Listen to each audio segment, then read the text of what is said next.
Olá, boas-vindas a todos e a todas. É um prazer ter vocês aqui. Muito prazer, eu sou o Lucas Diegues, sou estudante do curso de Psicologia na Embi Morumbi, aqui em São Paulo, e eu tenho o prazer de apresentar aqui para vocês o projeto Educação no Século XXI.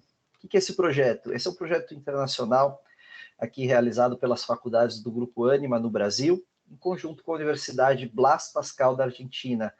E a proposta desse projeto, qual que é? Ele tem a proposta de fortalecer o ODS número 4, que é o Objetivo de Desenvolvimento Sustentável, que fala sobre educação e qualidade. Para isso, nós fizemos uma extensa pesquisa ao longo desse semestre com professores da educação básica de ambos os países, com o objetivo de criar uma comunidade de aprendizagem com professores universitários, pesquisadores, estudantes de graduação e estrito senso.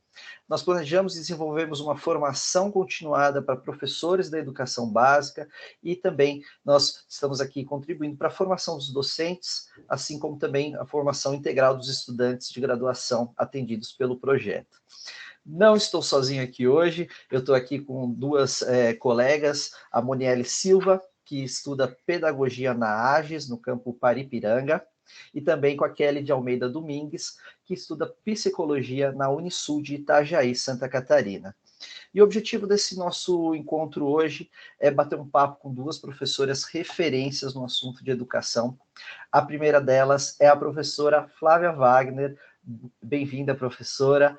Professora Flávia é graduada em Pedagogia pela Universidade Federal de Santa Catarina, mestre em Educação pela Universidade Federal de Santa Catarina e doutora em Educação pela Universidade de Lisboa, com essa diplomação revalidada aqui pela USP de São Paulo. Ela atua no ensino superior há mais de 22 anos, exerceu a função de coordenadora pedagógica no ensino superior na Unisul, e atualmente é professora e pesquisadora no curso de mestrado e doutorado no programa de pós-graduação em educação da Unisul, em Santa Catarina. Para complementar essa visão internacional do projeto, nós temos aqui a professora Melissa Maina, da Universidade Blas Pascal da Argentina. Melissa, ela é doutora em Estudos Sociais da América Latina na linha de Socioantropologia da Educação pela Universidade Nacional de Córdoba. É professora, graduada em Letras Modernas pela mesma universidade, especialista em ensino de língua e literatura, professora universitária de nível superior e co-coordenadora do Programa de Investigação e Desenvolvimento de Ferramentas Digitais Gratuitas para Educação e Ciências Sociais no Centro de Investigação e Estudos sobre Cultura e Sociedade. Então, temos aí duas referências em educação no Brasil e na Argentina, e eu gostaria de chamar a Kelly aqui. Então, Kelly, tá por aí tudo certinho? Para fazer a primeira pergunta aqui desse nosso bate-papo. Bem-vinda, Kelly. Vamos lá. Obrigada, professora Flávia. Sabemos que a desigualdade social é um problema sistêmico e urgente. De que forma a educação pode contribuir para combater a desigualdade social no Brasil?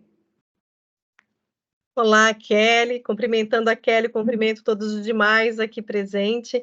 Muito obrigada por esse convite. Quero dizer que eu acho que é uma temática super importante essa de nós discutirmos sobre os temas que estão aí em vigor, em vitrine, sobre a educação brasileira e a educação na Argentina. Então, parabenizar pelo grupo, pela iniciativa, por essa mesa redonda. E voltando à pergunta que a Kelly nos traz, que é um dos temas que eu acredito que merece espaço, debate e principalmente reflexões junto aos professores de educação básica sobre a desigualdade social. Uma pergunta super importante essa, Kelly, principalmente quando a gente olha para as nossas políticas educacionais no Brasil. As políticas educacionais no Brasil hoje, elas estão, de uma certa forma, encharcadas pelos interesses internacionais, principalmente Banco Mundial, FMI, OCDE, entre tantos outros que auxiliam a financiar a educação no Brasil. O que nós entendemos? Entendemos que não temos muita autonomia enquanto políticas educacionais, tendo em vista que esses órgãos externos ditam para nós o que é a qualidade na educação. E esses órgãos externos têm muito interesse na educação enquanto preparar o sujeito, preparar o estudante para o mercado de trabalho. O que significa isso? Significa que a educação está a serviço do mercado. Isso, quando a gente traz para os nossos estudos teóricos na área da educação, significa que nós temos aí um dos autores que é a nossa referência, preciso citá-lo aqui, que é o professor Libânio. O professor Libânio, ele traz para nós uma reflexão muito interessante, dizendo que a educação tem perdido a sua finalidade. E qual é a finalidade da educação? A finalidade da educação é para além de preparar o aluno para o mercado de trabalho. A finalidade da educação é justamente desenvolver o cognitivo, desenvolver o social, desenvolver a parte psicológica no sentido da relação social dele consigo, dele com o outro, dele com o meio. A questão cultural é muito importante na formação da educação, de ele entender o seu contexto, o seu cenário, os seus valores, os seus princípios, a sua cultura. Isso significa que, quando o Libânio faz essa reflexão, a gente começa a entender que a escola, muitas vezes, ela tem o quê? Uma bipolaridade. O que significa isso? Que existem escola para ricos e escolas para pobres. Por que que as escolas privadas no Brasil são ditas como melhores de qualidade? Por que que as escolas públicas são ditas de pior qualidade?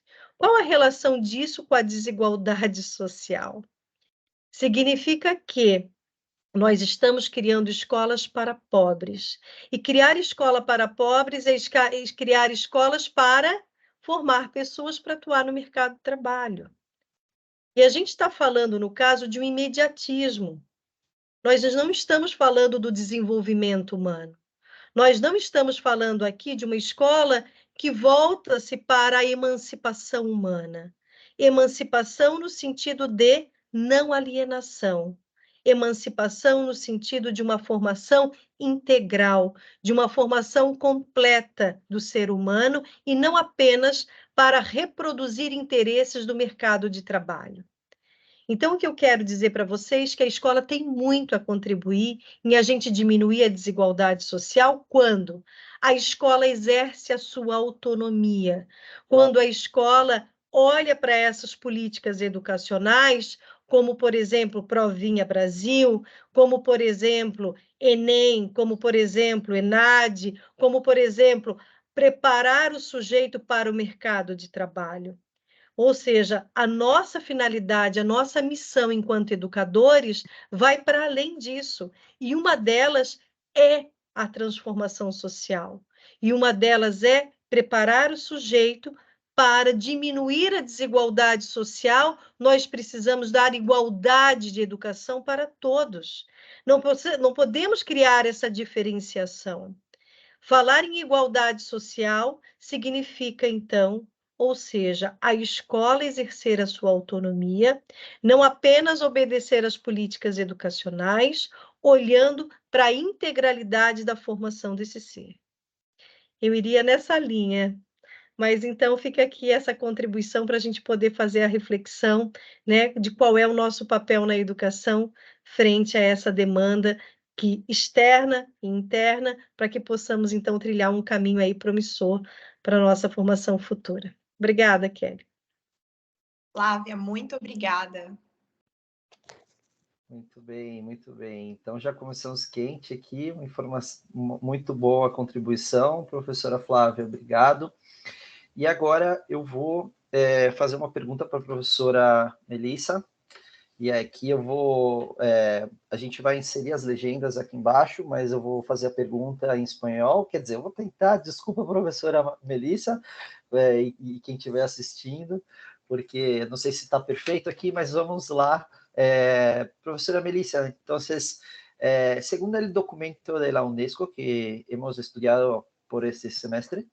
La colaboración entre los educadores es fundamental para que los talentos y habilidades individuales de los profesores puedan ser fortalecidos por el respaldo y apoyo mutuo, ¿cierto?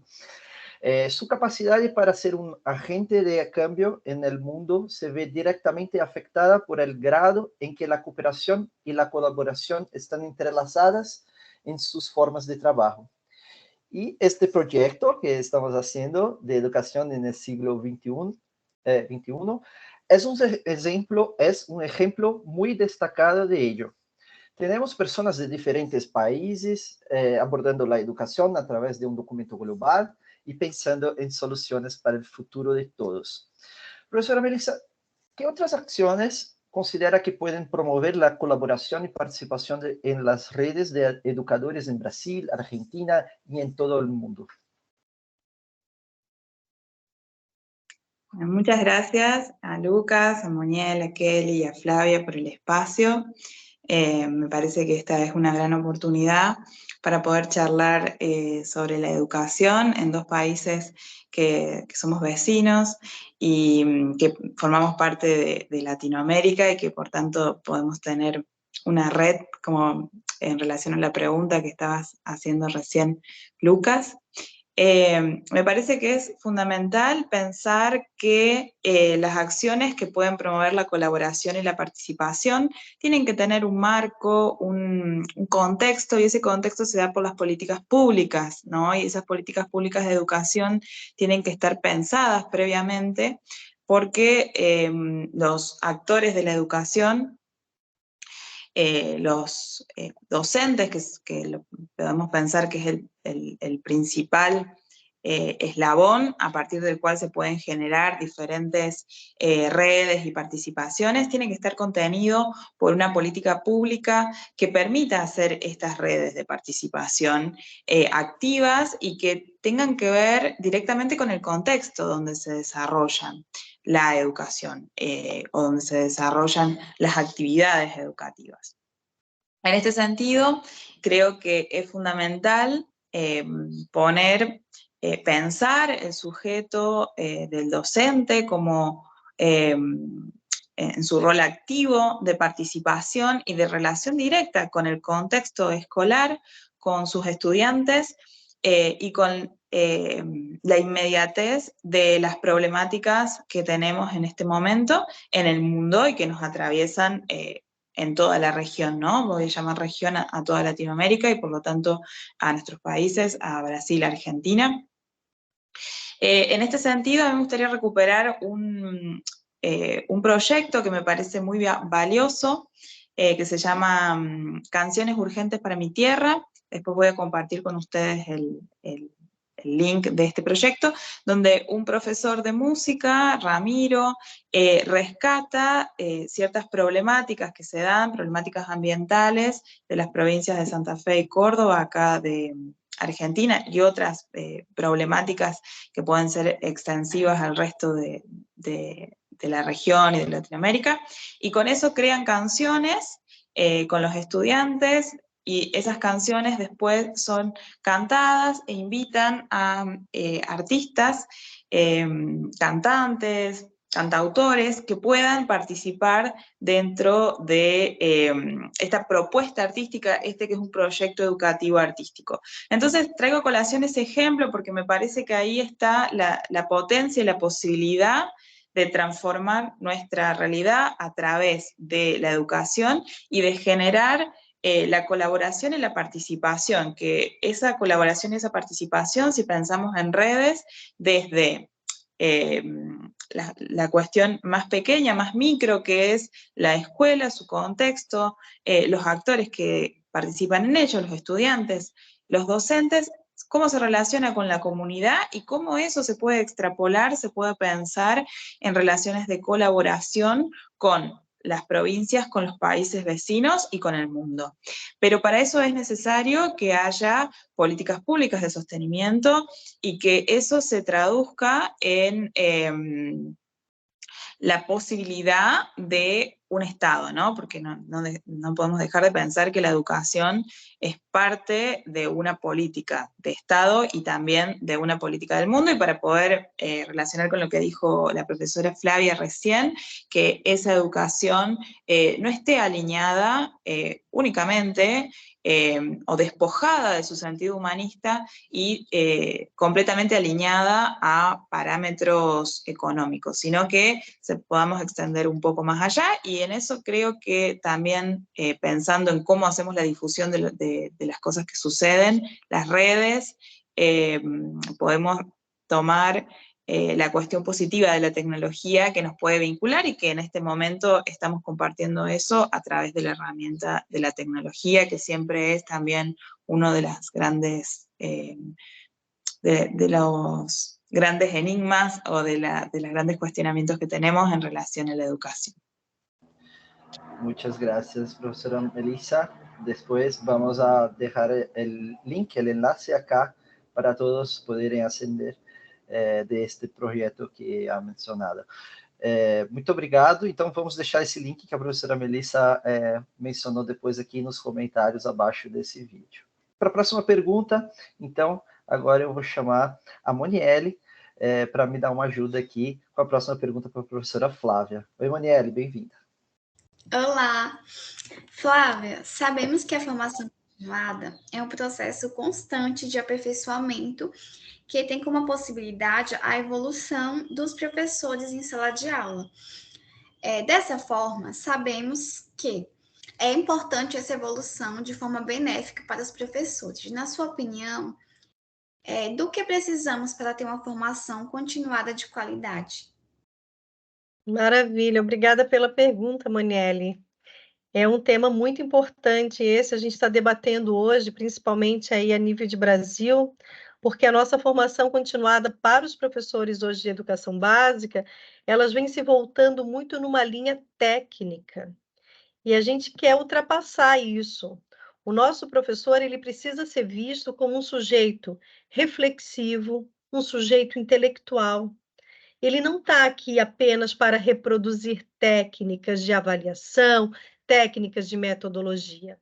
O professor precisa ser aguçado, estimulado a pensar a educação, a compreender justamente o seu papel transformador frente a essa nova geração que ele está, ou seja, auxiliando a construir, a preparar para essa atuação na sociedade. Então, a formação continuada, ela precisa ter esse empoderamento do professor. O professor precisa ser protagonista dentro da formação continuada. O professor, ele precisa debater sobre os problemas que ele vive na sala de aula, no contexto escolar, junto com os seus pares. Para isso, a formação continuada, ela precisa envolver o ensino com a pesquisa. Ela precisa trabalhar justamente numa linha aonde esse sujeito possa aprender com os seus pares, um trabalho colaborativo. Então, assim, a Melissa acabava de dizer para nós aqui a importância da gente trabalhar de forma coletiva. Quando a gente fala que isso tem que ser um princípio na área da formação continuada também, nós precisamos, de fato, de ter políticas educacionais que nos dê essas condições de trabalho. O que temos hoje no Brasil são professores com multitarefa, polivalentes, fazendo várias ações e que muitas vezes não têm o seu tempo para a sua formação continuada, para fazer, então, estudos, seja ele na área de mestrado, de doutorado, seja em cursos livres de formação. O nosso professor hoje, ele precisa, ou seja, cuidar das várias dimensões que hoje são exigidas da sua profissão. Vários saberes que hoje vai no âmbito tecnológico, no relacionamento professor-aluno, na área de planejamento, na área de avaliação. São várias frentes que o professor precisa estar se atualizando para exercer sua profissão. O que nós precisamos hoje é criar condições de trabalho, O que temos hoje no nosso cenário brasileiro frente à educação pública, existe aí uma grande precarização de salários baixos, do professor tendo que trabalhar em várias escolas para poder se manter. Temos aí um profissional que muitas vezes não tem condições para investir na sua formação continuada, ou seja, né, nem tempo e nem dinheiro. Temos uma precarização com relação ao acúmulo de tarefas que ele tem para cumprir, tanto com as avaliações externas, que acabam incumbindo o professor de várias demandas, quanto, no caso, as tarefas diárias que ele precisa estar administrando. Significa que, para que possamos ter uma formação continuada de qualidade, precisamos sair dessa linha tecnicista, aonde vê o professor como unicamente técnico, e precisamos ter investimento na área da valorização docente. Então, esse é um caminho promissor, vejo eu, pelos estudos do que eu tenho realizado, de que é um caminho promissor. Agora, onde é que a gente pode estar incorporando tudo isso? O momento presente hoje da educação brasileira, então estamos aí, né, em novembro de 2023, nós estamos pensando agora a educação para os próximos 10 anos. Nós estamos agora olhando para o cenário do Plano Nacional de Educação. Ele vai finalizar agora em 2024, o último decênio, e nós vamos pensar, então, a educação para os próximos 10 anos, até 2034. Significa que é nessas políticas educacionais que elas vão ser desdobradas no Estado, depois no município, até chegar no projeto político-pedagógico das escolas. Então, é agora o momento para que a gente possa olhar com atenção o espaço, o lugar que ocupa a educação dentro do cenário brasileiro. É preciso valorização, é preciso reconhecimento. Estamos cansados de ter promessas e a realidade não mudar. Precisamos, então, ou seja, de algo mais efetivo. Por isso, as políticas públicas são tão importantes. Mas o importante ainda é que ela saia do papel e possa se tornar realidade, para que a gente possa ter uma educação de melhor qualidade, com profissionais mais bem preparados. Era isso, Maniele. Obrigada aí pela tua pergunta, que ela é muito instigante. Obrigada pela resposta, Flávia. Muito bom, obrigado, Moniele. Muito obrigado, Flávia. E agora eu chamo novamente a professora Melissa. Melissa está por ahí. Profesora Melissa, entonces, hoy en día vemos muchas de nuestras escuelas basadas en modelos de educación tradicionales y rígidos. Y como dijo la profesora Flavia, con un enfoque exclusivo en la preparación de los estudiantes para el mercado laboral. Los modelos escolares convencionales han dedicado mucha energía a clasificar a los estudiantes según la edad, el rendimiento, la habilidad, el género. En muchos lugares del mundo, niños y jóvenes pasan el día sentados, absorbiendo pasivamente grandes cantidades de información.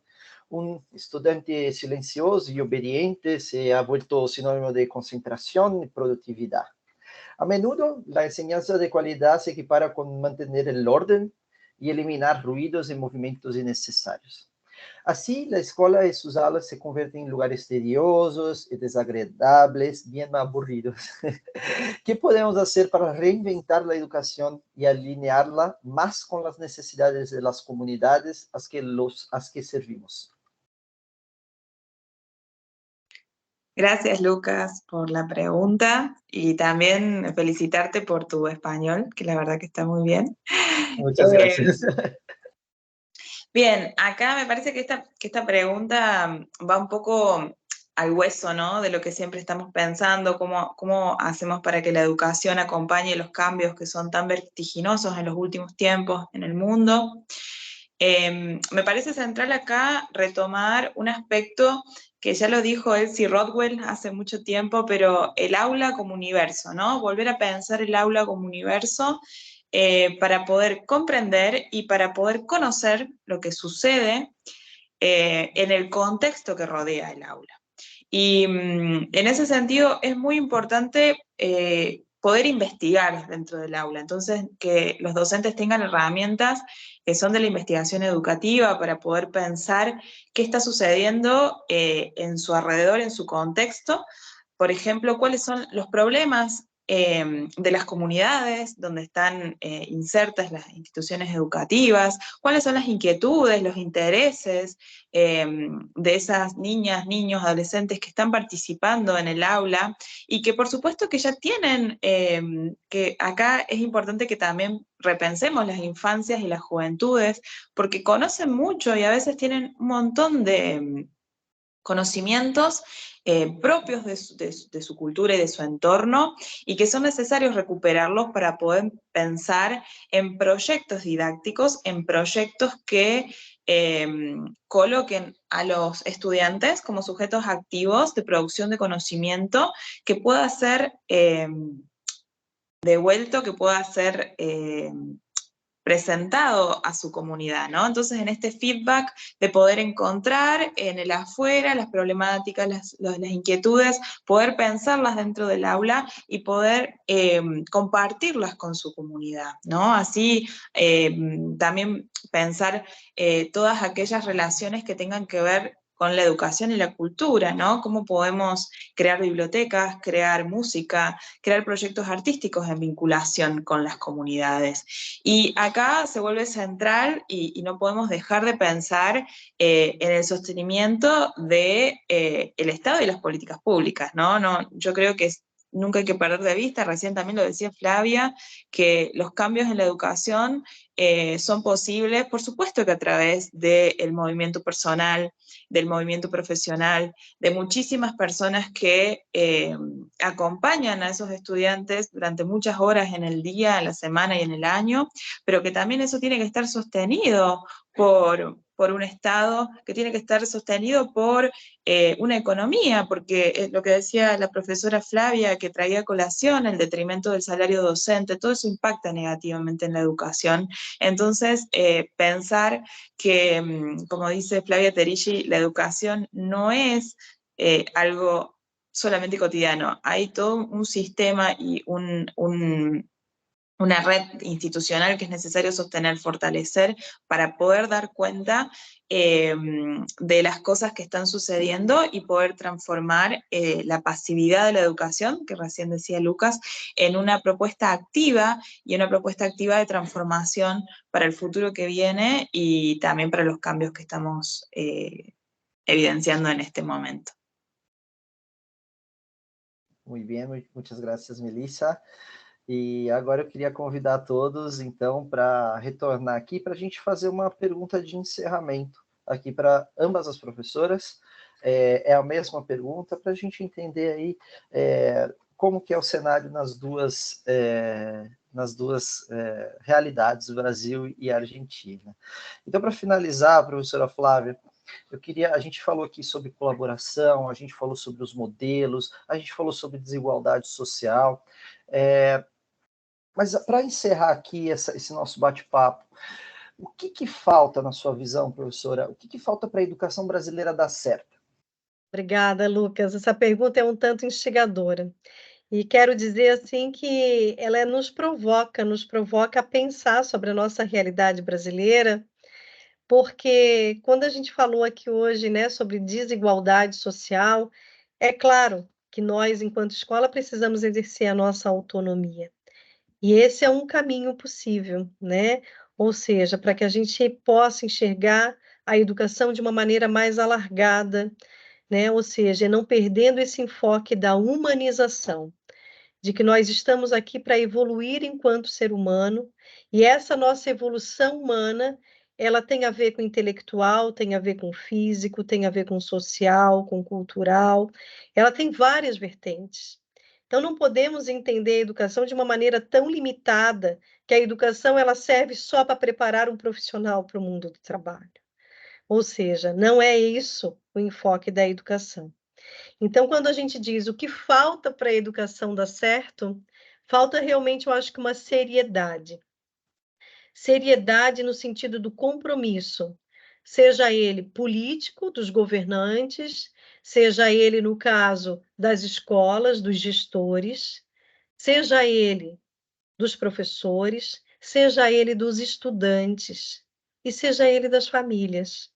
Entender que para a educação dar certo, ela precisa de um conjunto de atores. E a gente está falando aqui a respeito, no caso, da responsabilidade que a gente tem com a sociedade. A gente está vendo todos os problemas que nós temos tendo, ou seja, né, com relação à falta da sustentabilidade. E justamente o clima, o quanto ele está, ou seja, descontrolado, desequilibrado. Isso é a nossa falta de responsabilidade com o nosso planeta. E eu estou falando aqui da nossa falta de responsabilidade com as nossas gerações futuras.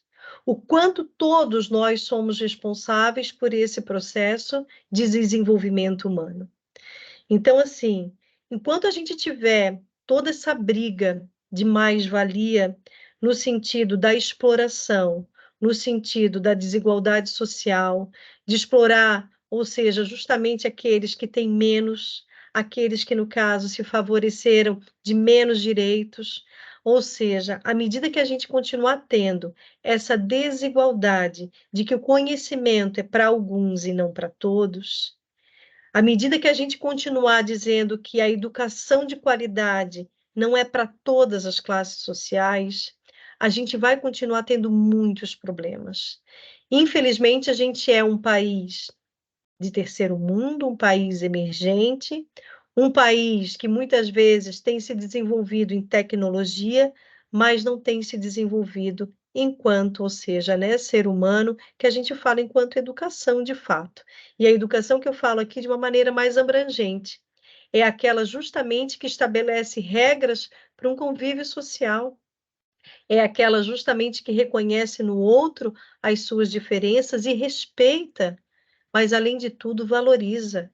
Nós vivemos ainda num país muito excludente de minorias. Hoje, por exemplo, é o Dia da Consciência Negra. Então, assim, falar sobre isso hoje no Brasil é lembrar o quanto nós já excluímos ao longo da nossa história. Então, falar hoje o que precisa da educação para dar certo, a gente precisa desse respeito à diversidade, à questão da equidade, à questão da pluralidade. A gente está falando aqui justamente do cuidado com o outro. Então, eu fecho a minha fala para dizer que a educação do século XXI, ela chama a nossa atenção para a nossa responsabilidade. Não é só com o reciclado do meu lixo que eu preciso estar atenta à questão climática, mas é justamente com a educação do vizinho, que ele está dando para o seu filho, é entender que o que eu quero para o meu filho, eu também tenho que querer para o filho do outro, no sentido de reconhecer que todos nós temos direito à educação. E quando a gente fala de direito à educação, não é só o acesso à matrícula. Nós estamos falando da permanência desse sujeito na escola, mas com qualidade. E para isso a gente precisa realmente olhar para essas políticas públicas, olhando para o investimento na educação, nesse profissional que é o professor, né? Nessa infraestrutura que é a escola, mas, acima de tudo, nós precisamos levar a sério a educação no nosso país. Era isso, querido. Obrigada pelo espaço. Muito obrigado a você. É um processo muito importante, né, professora? E é importante quando você fala que a educação ela tem que ser mais inclusiva, e com mais educação nós vamos ser mais inclusivos. Então, é um processo que se retroalimenta, é muito interessante isso que você traz, e fundamental aqui, pensando nas próximas gerações no Brasil. E pensando na Argentina, professora Melissa, bueno, para finalizar esta nuestra charla, ¿qué se necesita para que la educación sea exitosa en Argentina, profesora Melissa? Bueno, en este momento creo que nos falta solidaridad, empatía, para poder entender las desigualdades, lo que estaba diciendo la profesora Flavia recién. Tenemos unos niveles muy altos de desigualdad y no estamos pudiendo como adultos hacernos cargo de la problemática que implica esa desigualdad, porque por supuesto que no hay una inclusión educativa de la misma forma, no es lo mismo ir a la escuela con hambre que ir a la escuela con todas las cuestiones básicas cubiertas. Entonces eso se convierte en la principal revisión a hacer, ¿no? Cómo garantizar el acceso a los derechos básicos a todas las niñas y niños y a todas las juventudes, y a partir de ahí pensar en una educación de calidad, una educación inclusiva, significativa, activa, y que pueda proyectar hacia un futuro que algunas cuestiones ya las estamos viendo ahora, lo que dijo recién la profesora Flavia, la problemática ambiental.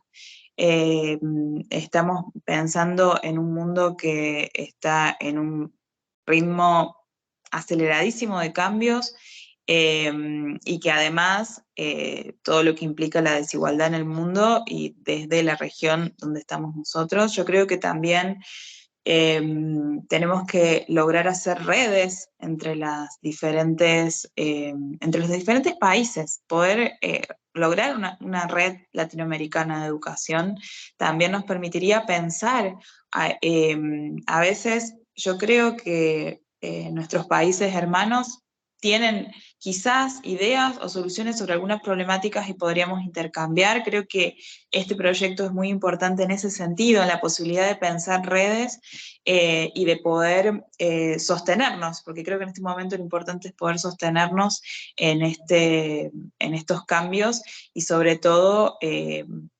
poder garantizar la educación para todos. No sé, Flavia, ¿querías decir algo? Eu gostaria de dizer o quanto é importante isso que a Melissa está dizendo, que, assim, olhar para a realidade hoje que a Argentina vem vivendo. Claro, vocês passaram ontem por uma eleição, ou seja, né, para presidente, e imagino que essas propostas de educação devam estar muito aquecidas dentro do país, até que a gente possa conhecer qual é o futuro da educação para a própria Argentina.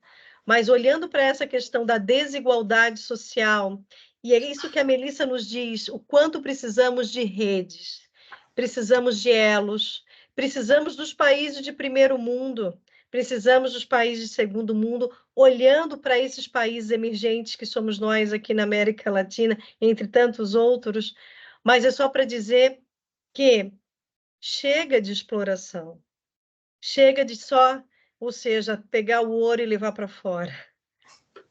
O momento agora que está nos chamando a atenção, enquanto globalização, se é esse o termo tão utilizado pelo neoliberalismo, vamos olhar, então, a educação de uma maneira global. Vamos, então, olhar e ficar atentos aos problemas, porque já entendemos, com toda essa guerra que está acontecendo em vários países, né?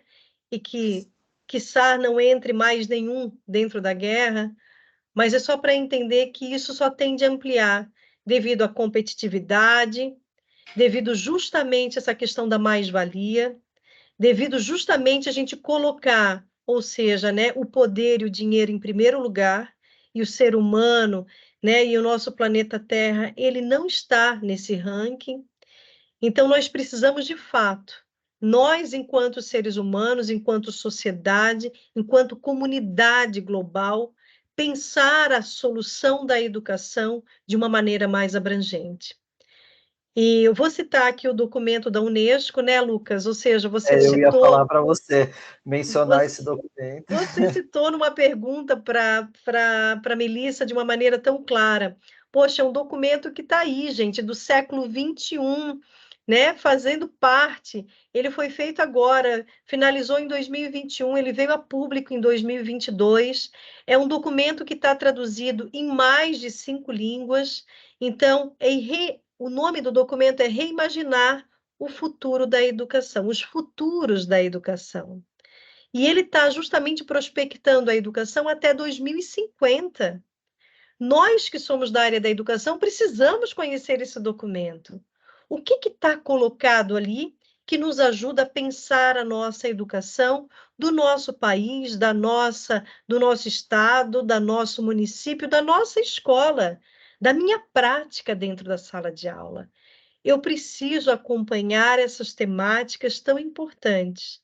E esse documento, ele justamente mostra essa direção de que toda essa força-tarefa que nós fizemos para encontrar a solução de vacinas para combater o coronavírus, nós precisamos, então, fazer essa força-tarefa para encontrar soluções para ampliar a qualidade da educação. E a qualidade tem a ver com o direito à educação. Não é o direito à matrícula, de novo eu venho falar sobre isso. O direito à qualidade à educação para todos como iguais. Quando a Melissa fala da importância da linguagem da arte, quando ela fala disso, nós, humanos, nascemos com a criatividade lá no alto. Até os 5 anos de idade, nós temos 70% da nossa criatividade desenvolvida. Por que que, ao longo do tempo, essa criatividade some? Por que que a gente não tem autoria nos nossos textos? Por que que a gente só consegue reproduzir?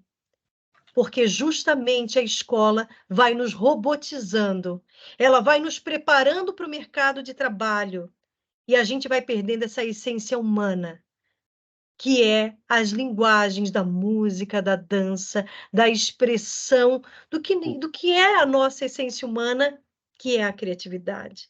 Então, vamos pensar sobre isso no sentido de pensar a educação do século XXI, pensar no que o Brasil e a Argentina pode ser melhor, é a gente pensar de maneira global, colaborativa, de maneira responsável, pensando justamente a educação da humanização em primeiro lugar, a educação integral, e não apenas com interesses, ou seja, né, dos poderosos. Nós precisamos, sim, de uma educação poderosa para transformar o nosso Brasil.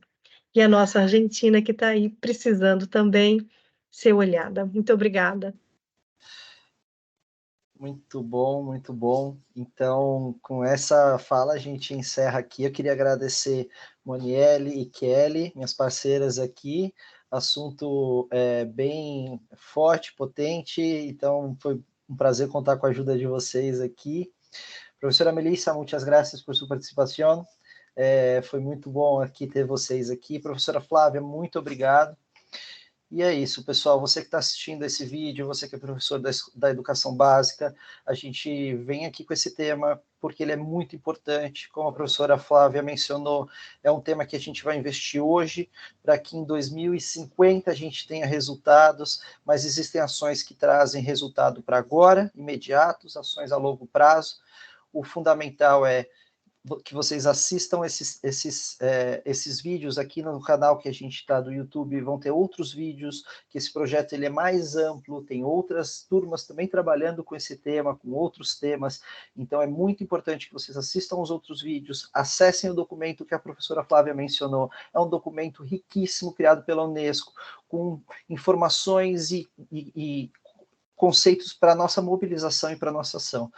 Como a gente viu no papo com as professoras, existem muitas coisas que precisam mudar, e o papel do professor e de nós estudantes também, ele é fundamental para que a gente mude a realidade da educação no país, no Brasil, na Argentina e no mundo. Muito obrigado por você que assistiu a gente até agora, e vamos juntos, contem conosco para mudar a realidade da educação, aprimorar a realidade da educação no mundo. Um abraço a todos e a todas.